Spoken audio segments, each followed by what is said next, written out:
So, you want to grow some titties? Well, you came to the right video. I'll show you. We'll show you the top 5 best chest exercises. Get you some double D's going in there. Now let's go. So, to begin, these are not in any order, but I use all 5 of these in pretty much like every single chest workout that I do. These are all big staples in my routines.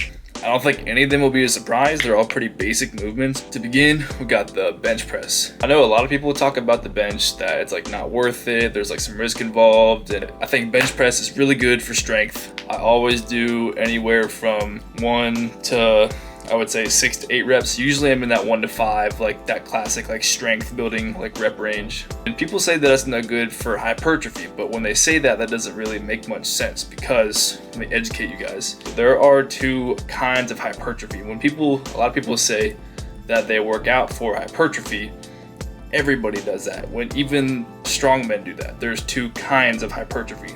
There is myofibrillar hypertrophy and sarcoplasmic hypertrophy.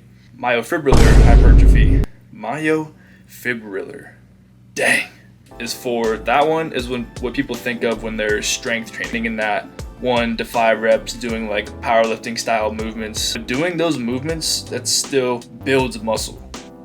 Hypertrophy, it still does the same thing. Sarcoplasmic hypertrophy, which is high reps, low weight, and the other one, and vice versa, the myofibrillar would be high weight, low reps. Both of those build muscle, so I think it makes the sense that you want to train both of those. You want to get the best of both worlds. And so with bench press, I think that's a really good way to build strength. I always do like 1 to 5 reps. It's really easy, and it's good to track your progressive overload. And progressive overload is just progressing your weights, either the weight or the reps. So say you're benching 150 pounds and you get it for 5 reps. Then the next week you either want to try to do 155 pounds for 5 reps, or try to get 150 pounds for 6 reps next week. You just want to keep gradually increasing the weights or the reps. You won't hit a plateau. You'll continue to build muscle that way. So to set it up, you want to drive your feet into the ground. That's where you're going to get a lot of your power from. You're going to rotate your shoulders back, down, and that way, that's the safest way to do it. You won't mess up your shoulders that way. My grip, I put my pinkies on the rings of the barbell. If you're trying to figure out where to put your hands on the bar, I always like to do it to where pretty much this goes for everything I'm going to talk about. You always want to stack your joints. I want to stack my elbow and my wrist. So when I'm benching, when I come down, my wrist and my elbow are in a straight parallel line together. You don't want to go too wide, so then it would be you're holding the bar like this. You want to be straighter like this. You also don't want to be in like this, to where when you come down, your wrist isn't in line with your elbow. You want your wrist and your elbow to be in a nice parallel line, not too wide, right in the middle. Next up on the list, we got dumbbell press. I really like, especially incline dumbbell press. Doing incline chest anything targets your upper chest, but your whole entire chest is still going to get worked. And building your upper chest just helps make your chest look fuller. Everybody could use a little bit more upper chest. When you're doing barbell bench, it really targets like your lower chest. So counteract that, so you don't have an imbalance. You want to work your upper chest a little bit more. Dumbbell bench or dumbbell presses, I like to train heavier. I'll do a straight from bench press to my dumbbell press, and I'll do like 6 to 8 reps, pretty heavy. They're hard sets. I like these a lot because I'm training pretty heavy, but not in that 1 to 5 rep range. I do 6 to 8 because it's a nice happy medium of both myofibrillar hypertrophy and sarcoplasmic hypertrophy. It's like the best of both worlds. And I think it's a pretty safe movement. It is free weights, so you have to have good shoulder stability, but it really does isolate the chest. Next up, we got chest flies. I like chest flies a lot. Everybody loves some chest flies. That's like a staple, and every gym bro does chest flies in their chest days. It's a really good movement. You don't really want to do super heavy with chest flies. You want to do higher reps. So I usually stick around 10, 12 to 15 reps, usually 12 to 15 reps. And I really like to get a good stretch in my chest. This is a good way to build a mind-muscle connection with your chest. You really want to stretch your chest, feel that stretch, and then that full contraction, and it really forces blood into your pecs.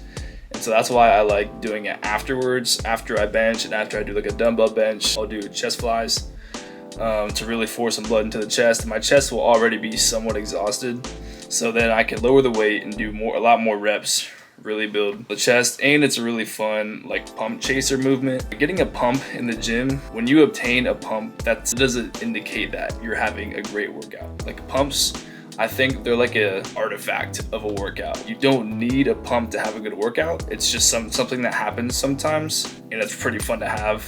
Next one, we got machine presses, or plate loaded machine presses. I like these a lot because they're more stable than dumbbells, because it's not a free weight. The machine has a strict range of motion. With these, you can go kind of heavy with these. You can do 6 to 8 rep range. You can go a little bit heavier, or you can save them towards like the end of your workout and do like 12 to 15 reps and try to go for that sarcoplasmic hypertrophy. These are pretty fun, and I really like to slow the reps down, really control it so I can feel my chest stretch. It's a little bit different from when you get that stretch into a press. It's a little bit different when you're getting that stretch into a fly, but it's good to get both, I think. Then number 5, push-ups. I know some people think that they're too good for push-ups, but I think push-ups, it's super beginner friendly, and you can also use, if you're an advanced lifter, you can still use these and they can still be effective. You can vary the kind of push-ups. You can do diamond push-ups, you can do normal push-ups, you can do wide grip push-ups, and they all do different things. You're a beginner, it might not be smart to go hop on the bench press right away. When you're first beginning in the gym, you need to learn how to recruit your muscle fibers, and you have to learn how to use the motor units that like fire your muscles. So doing push-ups is a really good way to start. You can do like a sissy push-up, or like you could do push-ups on your knees to help begin to learn how to use your pecs and your triceps. I'll do them at the end of my workout as like a burnout. It's pretty safe. Can't really mess that up. That pretty much wraps it up. Those are my top 5 favorite chest exercises. Definitely want to include these in your next chest day. And like I said, these are all pretty basic, but I think sticking to the basics it just makes sense. I do them every day. I've been working out my own for 2.5 years now. Sometimes I'll switch up like maybe incline flies or shoulder height flies, or like high to low flies, or I'll decline dumbbell bench or a flat dumbbell bench. Just stick to the basics. But if that helped you guys, like and subscribe. Let me know if you guys want like a specific muscle or a muscle group in my next video, because I plan on doing a series with this. Thank you so much for watching, and I'll catch you in the next one.